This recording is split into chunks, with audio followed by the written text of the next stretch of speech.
예수님이 예루살렘에 들어가셔서 왕이 되면 우리를 우편에 좌편에 앉게 해서 주님과 함께 더불어 높은 권자에 앉기를 원하는 그런 세상적인 관점에서 예수님에게 부탁한 그 이야기를 듣고 나머지 제자들이 분이 여겼다, 그렇게 소개하고 있습니다.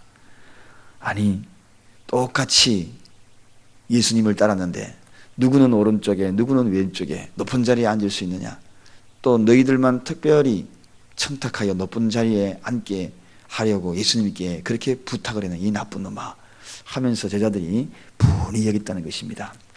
자, 그런데 오늘은 이런 분이 여기는 제자들을 향하여서 예수님이 아직도 모르고 있고 깨닫지 못하는 자, 즉 진짜 높은 자가 누군가, 진짜 으뜸이 되고자 하는 자가 누구인가를 깨우쳐주는 대목입니다. 하나님 나라의 법칙을 한마디로 깨우쳐주는 거죠. 세상의 법칙과 하나님 나라의 법칙이 다른 것을 깨우쳐줍니다. 으뜸이 되고자 하는 세상의 법칙과 으뜸이 되고자 하는 하나님의 법칙은 다르다. 오늘 저와 여러분들이 으뜸이 되고자 하는 그런 마음을 가지고 있다면 오늘 여기에 있는 하나님의 법칙을 잘 적용해야 합니다. 세상의 법칙은 하나님의 법칙에 지배받기 때문입니다. 자, 그래서 세상의 법칙이 뭡니까? 한마디로 이야기하면 높아지기 위하여서, 높아져서 또 대우받기를 원하는 게 이게 세상의 법칙입니다. 내가 빨리 높아져야지, 그리고 사람들에게 대우를 받아야지, 잘 나가는 사람이 되어야지, 그래서 누군가에게 대우를 받아야지. 이게 뭡니까? 이게 바로 다 세상의 법칙이죠. 그런데 하나님의 법칙은 좀 달라요. 어찌하든지 간에 낮아져서 섬기는 자가 되어야지. 이게 바로 하나님의 법칙이에요.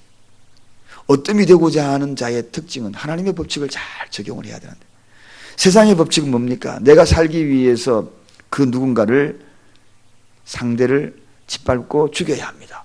그래야지 내가 살죠. 그런데 하나님의 법칙은 내가 살기 위해서 내가 죽는 것입니다. 이게 하나님의 법칙. 다른 사람을 죽이지 아니하고 내가 죽는 것이 하나님의 법칙이에요. 이게 바로 세상 법칙과 다르다는 것입니다.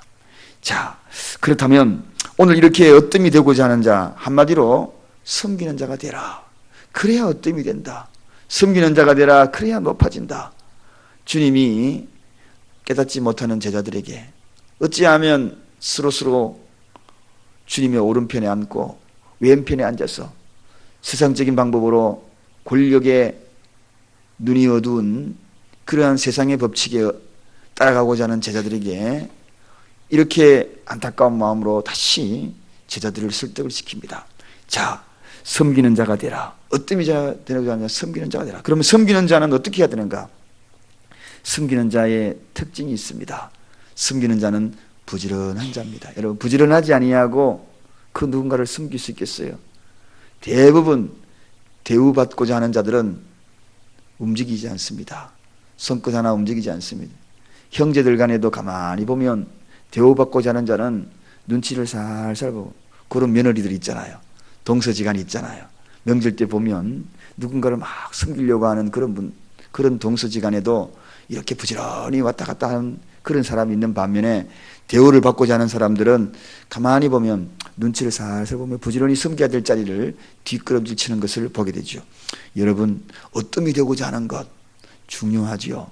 어점이 되고자 하는 자는 어떻게 한다고요? 섬기는 자가 된다. 섬기는 자는 어떻게 한다고요? 부지런해야 하는 것입니다. 주님은 참 부지런하신 분 같아요.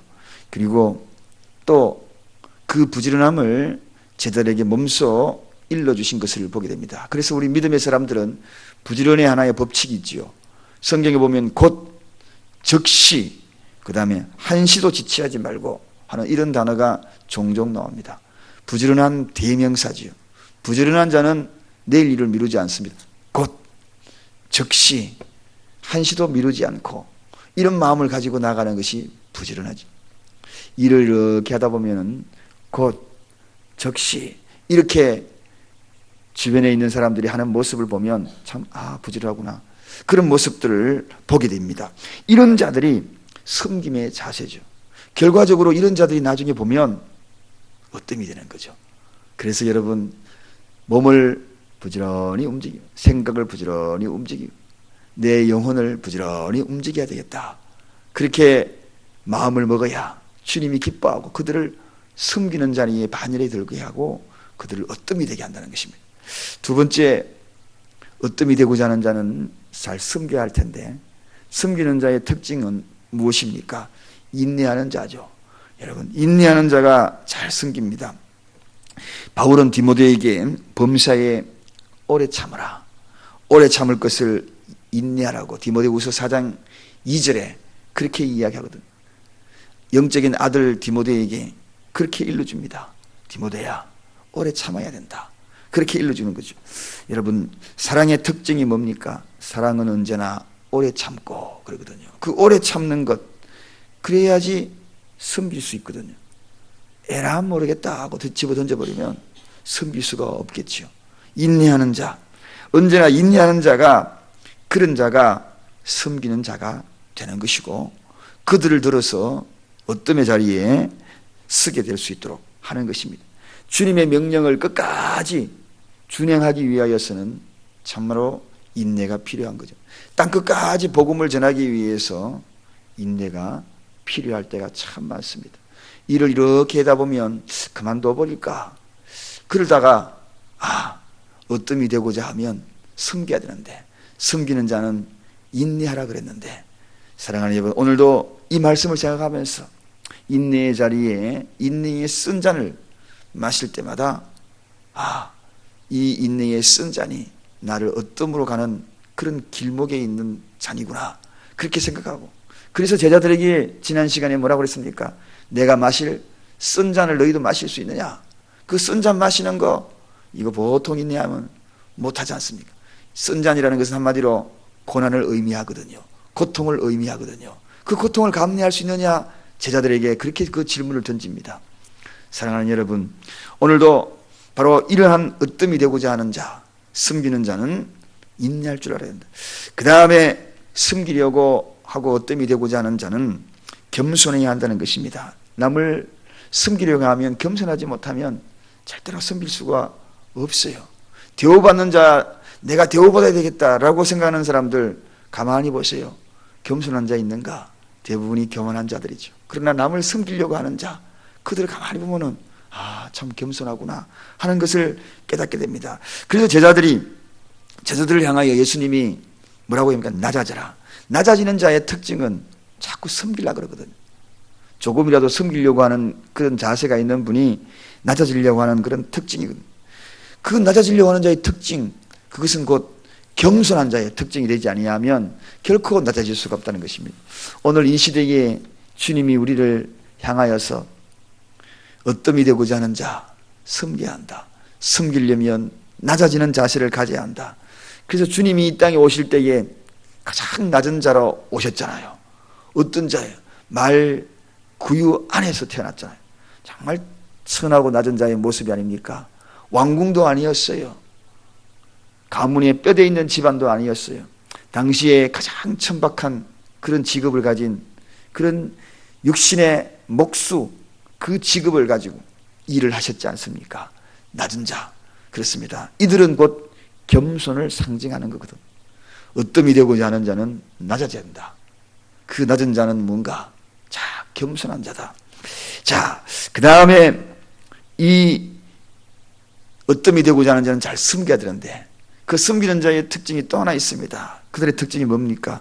천한 일을 잘 한다는 것입니다. 남들은 다 천한 일을 안 하려고 그래요. 그런데 어뜸이 되고자 하는 자, 섬기는 자는 천한 일을 해요. 천한 일을. 제가 전에 사역을 할 때도, 자, 우리 야외 예배 갑니다. 야외 갈 때 이제 각 팀별로, 쉽게 말하면 목장별로 음식을 하나 준비를 해와요. 음식을 준비를 하는데 무슨 음식을 준비할까? 자, 앞에다가 쭉 나열하고 적어 놓습니다.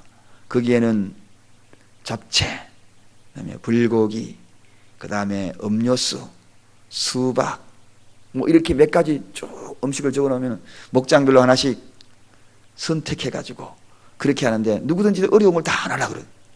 잡채나 불고기, 돈도 들어가고 다 안 하려고. 그래서 할 수 없이 바구니에다가 뽑기 했어, 뽑기. 근데 뽑기 하니까 음료수 걸린 팀이 제일 좋아하는 거예요. 음료수, 사이다, 콜라. 야, 우리 너무 좋다. 여러분, 좋지만 또 하나의 한편으로는 그 좋아하는 이면에는 어떤 생각이 들어간가요? 천한 일을 안 하겠다는 그런 생각이죠. 사실은 그런 생각이 다 좌우하잖아요. 물론 재미로 우스개로 하는 있지만 누군가가 나서 가지고 우리 그거 할래요? 우리 목장 안 뽑고 우리 목장 할래요? 그럼 멋진 목장이 좀 우리 사랑교회는 아마도 그렇게 하면 틀림없이 그럴 것 같아요. 여러분, 천한 일을 하는 것, 자신이 좋아하는 일을 골라서 하는 것이 아니라 그래 내가 좀 힘들어도 내가 그 일을 내가 하지. 이게 섬기는 자의 모습이거든요. 그건 내가 좀 할게. 남이 할 수 없는 일, 남이 좀 꺼려하는 일, 그 일을 내가 할게. 이게 바로 섬기는 자의 모습이 아닌가요? 섬기는 자의 모습, 남이 하는 일, 쉽게 하는 일 골라하는 게 내가 할게 하는 그 일은 섬기는 자의 자세가 아니죠. 섬기는 자는 천한 일, 내가 좀 천한 일 내가 하지. 팔 걷어붙이고 그 천한 일 내가 하지. 이런 자세, 주인이 시키는 일만 하지 아니하고 또 먼저 알아서 찾아서 하는 것, 이것도 섬기는 자의 모습이거든요. 여러분, 결론입니다. 이렇게 으뜸이 되고자 하는 자, 그리고 섬길 때에 하나님은 보상하여 주십니다. 오늘 본문에도 어떤 보상입니까? 너희 중에 크고자 하는 자는 섬기는 자가 되라. 즉 섬기는 자는 큰 자가 된다는 것입니다. 이게 하나님의 법칙입니다. 하나님 나라는 참 이상해요. 세상 방법과 달라요. 너희 중에 크고자 하느냐, 큰 자는 겸손해야 되고 섬겨야 되고 천한 일을 골라서 하려고 해야 되고, 이런 자가 하늘나라의 큰 자가 된다. 무지한 흑인들을 섬겼던 한 사람, 시바이츠. 우리는 시바이츠 박사를 너무나 잘 알고 있습니다. 무지하고 배우지 못하고 천하게 겼던, 잡아가지고 노예로 팔아넘겼던 그들을 찾아가서 섬겼잖아요. 누가 그를 작은 자라고 이야기하겠습니까? 큰 자라고 이야기했잖아요. 정말 위대한 아프리카 성자다, 그렇게 이야기를 했잖아요. 큰 자다. 그래서 크고자 하느냐, 섬기는 자가 됩니다. 섬기는 자는 반드시 큰 자로 만들겠다는 것입니다. 또 오늘 으뜸이 되고자 하는 그들, 즉 섬기는 자들에게는 어떻게 되는가? 주인의 자리에 앉게해주겠다라고 약속하는 것입니다. 보호자 좌우편에 앉혀주는 것은, 진짜 그 보호자 좌우편에 앉을 자가 누구이냐? 요한과 야고보처럼 누군가를 지배하기 위한 그런 성품을 가진 것이 아니라 섬길 때에 하나님의 보호자 좌우편에 앉게 해주겠다. 여러분, 이 이야기는 주인의 자리에 앉게 해주겠다는 것입니다. 섬기는 자가 알고 보면 누굽니까? 종이거든요. 종의 모습을 띈 자들에게는 누구에게요? 주인의 자리에 앉게 해주겠다. 완전히 역설적인 것이고, 기독교의 참된 진리가 여기에 있는 것 같아요. 정말 종이 되고자 하느냐? 그러면 내가 보호자 옆에 앉게 해주겠다. 이런 자세에, 이런 모습이 주님의 말씀입니다. 그래서 예수님이 제자들을 향하여 하는 말씀이 뭡니까? 모든 사람의 종이 되어라. 그렇게 해요. 사람의 종이 되어봐라. 그러면 보호자 좌우편에 앉게 해주겠다. 이것이 바로 오늘 주님이 말씀하시는 핵심입니다. 우리가 오늘도 죽게 대하듯 사람들을 대하라 하고 하신 그 말씀은 그냥 대하시는 마음의 자세가 아니죠. 내가 종의 심정을 가질 때에 죽게 대하죠. 오늘 우리가 성도님 한 사람 한 사람을 대할 때 내가 종의 모습을 가지지 아니하면 어떻게 그 사람을 죽게 대할 수 있듯 하겠습니까? 그런데 누구든지 모든 사람을 종이 되는 모습으로 대해라. 그럼 그게 내하게 하는 것이다. 그들을 보호자 좌우편에 앉게 해주시겠다. 엄청난 그러한 축복이지요. 그런데 여기에 보호자 좌우편이라는 그 단어에 핵심적인 뜻이 있습니다. 그것이 뭐냐? 한마디로 이야기하면 종이 되어서 섬기는 자에게 아들의 신분을 주겠다는 것입니다. 하나님의 아들의 신분이 된다는 것입니다. 종이 아들로 바뀌는 거예요. 종의 옷을 벗고 아들의 옷을 입히는 거예요. 이게 바로 오늘 이곳에 섬기는 자의 모습. 여러분, 다윗이 요나단과 너무나 친했지요. 그때 어떻게 합니까? 이 다윗과 요나단 두 사람의 관계, 그 관계가 옷을 바꿔 입는 관계가 되잖아요. 천한 옷을 바꿔 입고 그렇게 나가는 것, 그것이 곧 천한 옷을 왕자가 입고 왕자의 옷을 천한 목동이 입고 그렇게 옷을 바꿔 입는 대목이 나옵니다. 그게 바로 주님의 모습이었거든요. 오늘 저와 여러분이 정말 종의 옷을 입게 되면 이후에 주님은 왕자의 옷을 입혀주실 것입니다. 이런 모습을 가지고 나가는 저와 여러분이 되어서 주님 나라에 다 으뜸이 되어 보좌 좌우편에 다들 앉는 저와 여러분이 되시기를 간절히 축원합니다. 기도하겠습니다. 하나님 아버지 감사합니다.